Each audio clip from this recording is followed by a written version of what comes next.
Esse é o roteiro da atividade 3 da semana de 22 a 26 de junho. Estou gravando esse vídeo para dar uma breve explicação das aulas. E o tema da aula dessa semana é biografia, tá? Nós também vamos falar um pouquinho sobre os tipos de linguagem, a linguagem verbal, não verbal e a mista.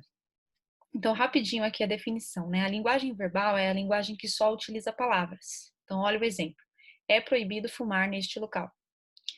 A linguagem não verbal, ela tem por base qualquer outro tipo de sinal.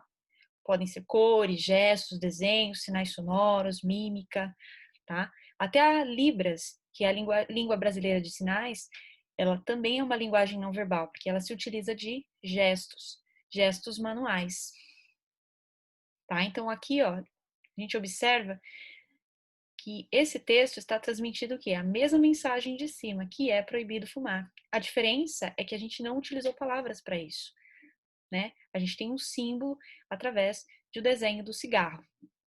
Já a linguagem mista, eu vou utilizar as duas linguagens ao mesmo tempo. Eu vou utilizar tanto as palavras quanto os desenhos, os sinais sonoros, os gestos, tá? Nesse caso aqui, foram utilizadas as palavras, que estão representadas dentro dos balões, que são as falas dos personagens, e o desenho. Então, as duas se complementam. Se eu retirar os desenhos, fica muito difícil eu identificar quem está falando o quê, tá? Então, elas se complementam aqui. Então, nós temos duas linguagens sendo usadas. Então, aí depois vocês vão ter os exercícios. Nós vamos ter o exercício 1, 2, 3, 4, 5, 6, 7 e 8, que vocês vão assinalar aí com o X apenas. Em todos eles, vocês vão identificar qual que é a linguagem presente, se é a linguagem verbal, não verbal, mista. Então, vamos ver o exercício 1, ó. No exercício 1, vocês vão observar aqui, tá? Nós também temos uma charge. Vocês vão verificar se é a linguagem verbal que está sendo utilizada. Eu estou utilizando palavras, somente palavras, vai ser a linguagem verbal. Eu estou utilizando símbolos, sinais, desenhos, nada de nenhuma palavra, então ela é não verbal. Se eu estou utilizando as duas linguagens ao mesmo tempo, ela é mista, só fazer o xizinho. Então vocês vão analisar aqui todos os exercícios. O exercício 6 diz o seguinte, que quando conversamos pessoalmente com alguém, nós costumamos usar uma linguagem mista. Isso é uma afirmação. Você vai me dizer se essa afirmação é verdadeira ou falsa. Quando a gente conversa com uma pessoa, a gente costuma também fazer gestos com as mãos, fazer sinais, né?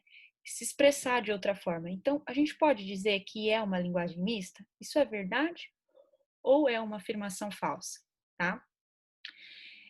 Qual linguagem geralmente está presente nos filmes e nos desenhos animados? Então, você vai pensar se nos desenhos animados a gente só usa palavras ou se a gente está vendo outros recursos, se a gente tem imagens, tá?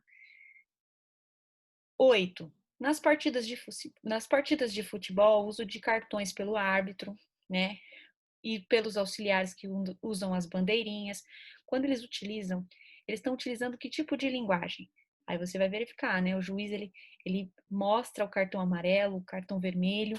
Então, que tipo de linguagem é essa, tá? Eu vou voltar aqui para a aula 1 e 2, que a gente vai falar de biografia, tá? A biografia, então, ela é um gênero de texto que vai narrar a história da vida de alguém. A palavra biografia, né? Ela é composta dos termos de origem grega, que significa bio, vida, e grafia, escrita. Então, como se fosse a escrita da vida da pessoa. Tá? Então, é um gênero narrativo que é escrito em terceira pessoa, vai ter as informações sobre a vida dessa pessoa, relatos marcantes, principalmente, tá? Nós vamos ter aí uso de marcadores temporais na infância, na adolescência, naquela época, tá? Verossimilhança dos fatos, ou seja, tudo que é contado é verdadeiro, aconteceu de verdade. Então, como fazer uma biografia? Primeiro, a gente tem que pesquisar sobre a vida da pessoa. Se for possível, entrevistar a própria pessoa. Se ela não estiver viva, a gente vai entrevistar pessoas próximas ou membros da família. Você pode incluir frases da própria pessoa. Então, o que vai conter na biografia? Data de nascimento, data de morte, principais contribuições e invenções, né? A vida pessoal dela, sobre o casamento, quantos filhos, informações que forem importantes. É importante lembrar que o título de uma biografia é sempre o nome da pessoa, mas você pode incluir uma característica, né? Como o exemplo está falando aqui, ó, Charlie Chaplin, o gênio do cinema. tá? Então, o texto ele vai seguir uma ordem cronológica, ele vai começar contando desde que a pessoa nasceu, como que foi os momentos na infância, depois na adolescência, na vida adulta, tá? Então, começa lá com o nascimento e sempre vai abordar os principais feitos, se a pessoa fez, fez alguma obra, inventou alguma coisa. Por último, a morte, data de morte, da morte, tá? Se a pessoa ainda estiver viva, não. E, por fim, pode apresentar algumas curiosidades, tá? Então, aqui tem um exemplo de biografia do Monteiro Lobato, tá? Aqui, ó, Monteiro Lobato nasceu em Taubaté, São Paulo, no dia 18 de abril de 1882. Desde menino já mostrava seu temperamento. Com 13 anos foi estudar em São Paulo. Olha o nome dele que foi registrado. Foi registrado como José Renato Monteiro Lobato. Resolveu mudar de nome, pois queria usar a bengala de seu pai, que havia falecido em 1898. Eu vou pular para o final para a gente não se estender. Aqui ele fala da morte, ó, em 1947. Volta para São Paulo, vindo a falecer no dia 5 de julho de 1948. Tá? Então, o que eu quero que vocês façam é uma biografia seguindo o modelinho aí, tá, do Monteiro Lobato, tá? Então, você vai produzir a sua própria biografia, você pode falar da sua vida, mas você não pode falar em primeira pessoa, você tem que falar em terceira pessoa, tá? Assim como tá aqui do Monteiro Lobato, você vai falar: Ana Paula nasceu em São Paulo no dia 18 de abril de 2011, desculpa, 2011 é muito recente, mas vai 2001. Sempre foi muito inquieta, gostava de brincar, alegre, aprendeu a ler e escrever muito cedo, com 4 anos de idade. E aí depois você pode falar um pouquinho mais da adolescência, as coisas que pode falar dos irmãos que ela teve e etc, tá?